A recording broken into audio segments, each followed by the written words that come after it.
chapter number 1, that is development. So first we will learn about development. Development means being better than what you are at present. You are earning 10,000 rupees per month. You start earning 1 lakh rupees per month. That is development for you. And always development is not same for everyone. What is development for one person may not be development for the second person. Let's take example. Dam. Dam is a development for businessmen. How? Let me make it clear for you. More the numbers of dams, more supply of electricity, and more supply of electricity means easy availability of electricity, and our industries will run more. There will be no holidays like we have on Wednesdays. But more numbers of dams will be destruction for the people who are living nearby the dam area. Why? During the rainy season, the nearby area gets flooded. Now we will learn about income and other goals. As we discussed about development, so I told you that development is not same for everyone. Development depends on two aspects. First, material things, and second, non-material things. Now what are material things? Material things like house, car, income, etc., which we can touch and feel. Non-material things like respect, freedom, love, equality, etc., we can just feel, we can express, but we cannot touch. So from this we can conclude that for development, people look at a mix of goals, that is combination of both material things and non-material things. Take an example. You get a job far off place. Let's take an example, Bangalore. The first thing that you will look for when you join over there will be income. Apart from income, you will look for your family's facilities, children's education, housing, transportation, etc. There is another job. Let's take example in Mumbai. There they provide good income, but apart from income, they do not provide you job security. They do not provide you leaves. Now, which job will you choose? The job at Bangalore or the job at Mumbai? I think you will choose option number 1. Why? Along with materialistic thing, they are providing you non-materialistic thing. That is income also, and respect, love, freedom, equality also. But in option 2, they are not providing you the non-materialistic things. The statement is true. Now in this topic, that is how to compare different countries or states. It means we will compare two countries or two states, but there has to be some parameters. We cannot directly compare it is bigger in size, it is smaller in size. There has to be some fixed parameter. So for that, World Bank decided one parameter, that is called per capita income, or we can say average income. Now what is this per capita income or average income? It means total income or the entire income of the country divided by its total population. We call it as per capita income or average income. Normally these terminologies you learn even in maths, statistic part. Now the World Bank divides the country into three parts. The first one is a rich country, or we can call it as developed country. Second one is middle country or developing country. Third one is poor country or underdeveloped countries. Now whom we can call it as a rich country? So those countries whose per capita income is 12,236 US dollar per month, those countries are considered as rich countries or developed countries. Middle country or developing countries, those countries whose per capita income is 1,840 US dollar per month, they are known as developing countries or middle countries. And finally the last one, poor country or underdeveloped countries, those countries whose per capita income is 1,005 US dollar per month, per annum, or less than that is known as poor country. But students, keep in mind, these data keeps on changing, so we have to be updated every time. The data that I have provided over here is as per 2016.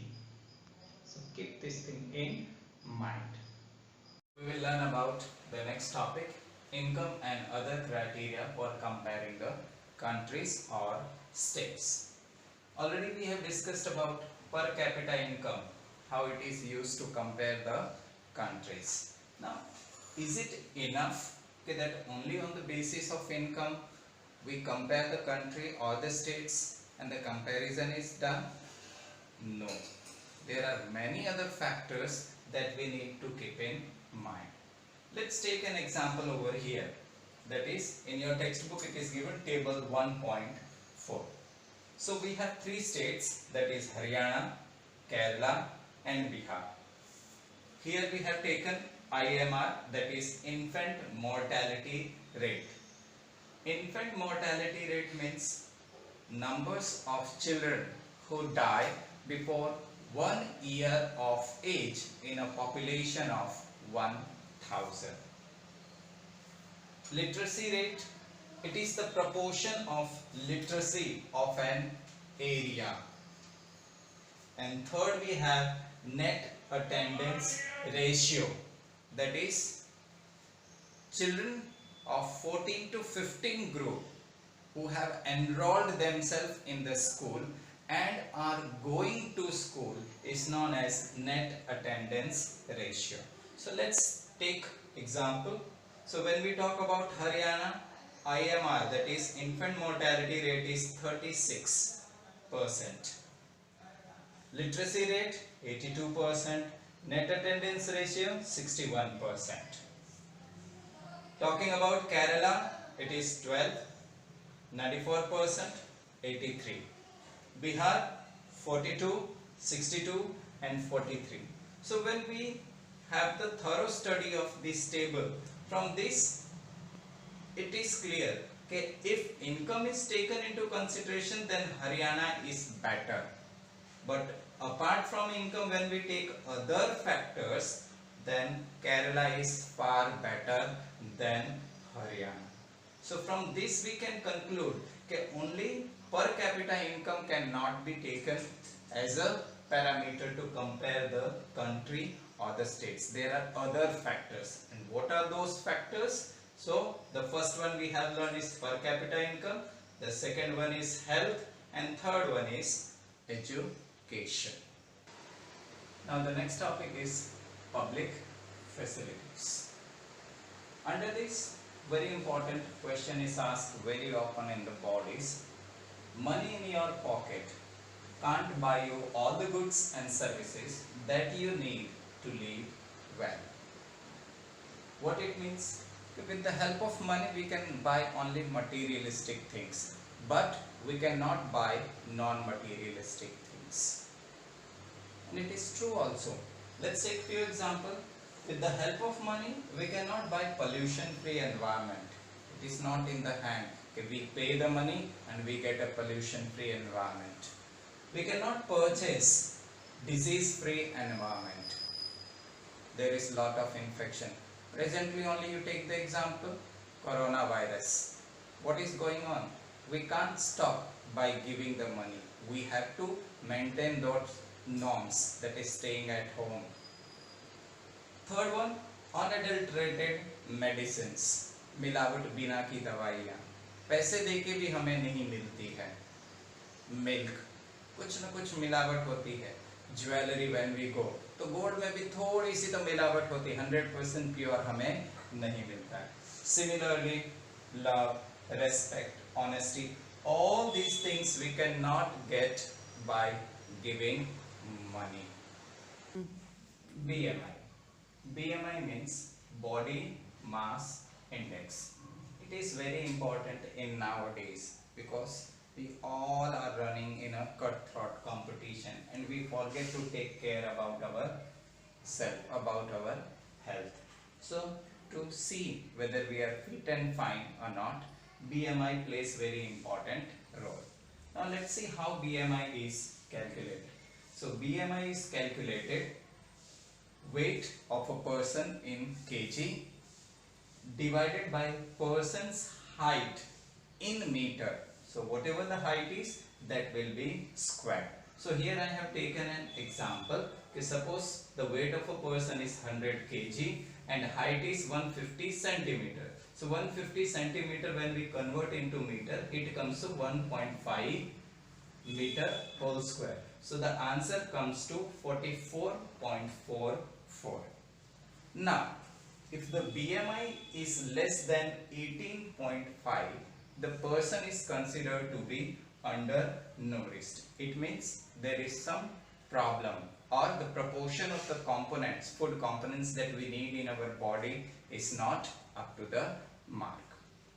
But if the BMI is more than 25, it means the person is either overweight or we can say the person is suffering from obesity. But keep in mind, you all are still in the teenage. The growing children are not considered in this group.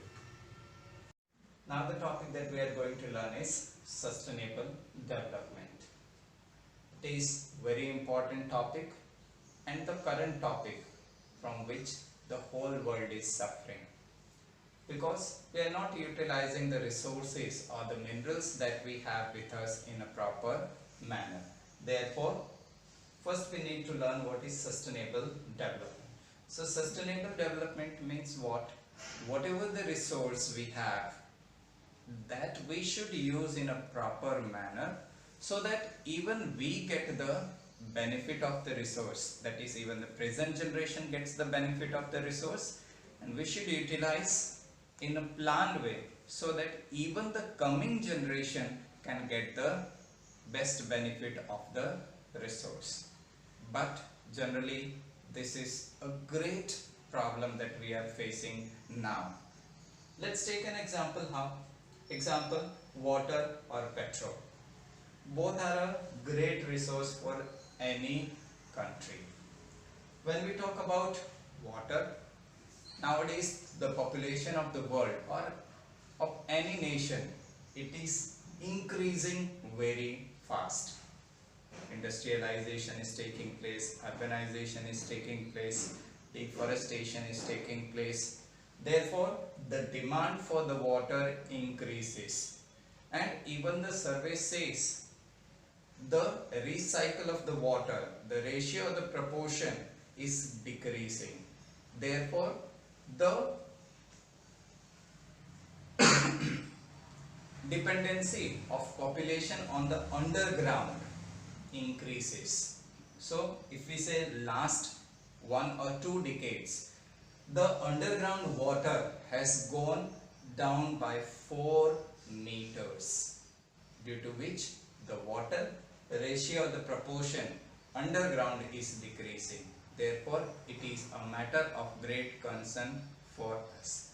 Therefore, we need to practice in our day-to-day life sustainable development. Similarly, this question can be asked, explain sustainable development with example. Maybe they might give you water or they may give you petroleum. As per that, you have to explain this topic. Here we end our chapter.